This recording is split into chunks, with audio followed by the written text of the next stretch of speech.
Hey everyone, it is Friday, almost Valentine's Day, and this is the weekly update. It's official, rates are almost back down to 6%.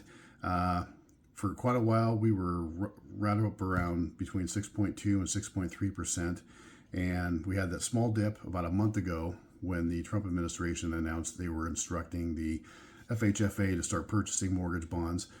That has not happened. There's been no press releases about that since then. So we had the big dip in the market then, and we got just a hair below 6%. And right now, today, we're at between 6.04 and 6.1%.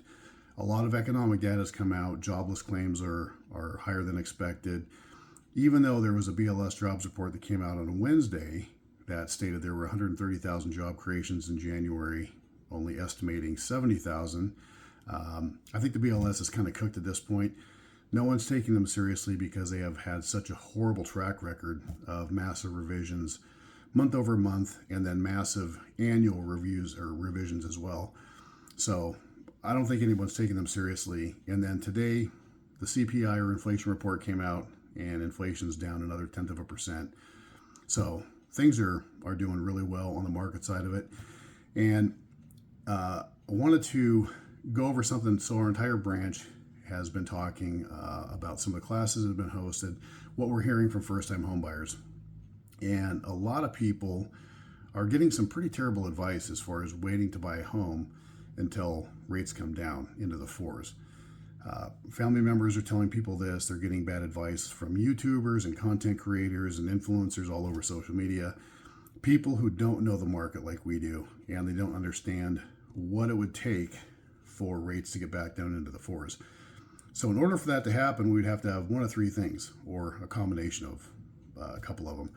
A global pandemic, international war, or a pretty significant economic collapse in the U.S. And at that point, buying a house is kind of going to be the last thing people are thinking about.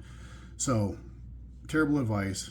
It's all about time in the market, not timing the market. Something that I'm always beating on that drum, telling people it's not about timing the market. Just the longer you're in the market, the more equity you're going to gain, the higher your net worth is going to grow. So if you're talking to any first-time home buyers out there, you're hearing that, let them know there are only three ways that rates are going to go back down into the fours, and none of them are good.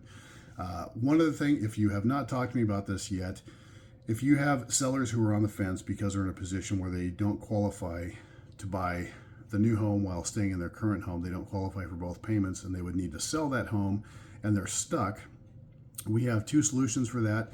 And these are two programs that basically print money for realtors. So if you have sellers who are on the fence, or they're stuck because they need to sell that home first before they're buying the new home, they don't know what to do, they don't want to move twice and incur all those costs to do that, reach out to me. I'll go over those two programs with you, and let's get more listings in your pipeline and more closings under your belt and make this a fantastic year. Have a great weekend, and I will talk to you soon.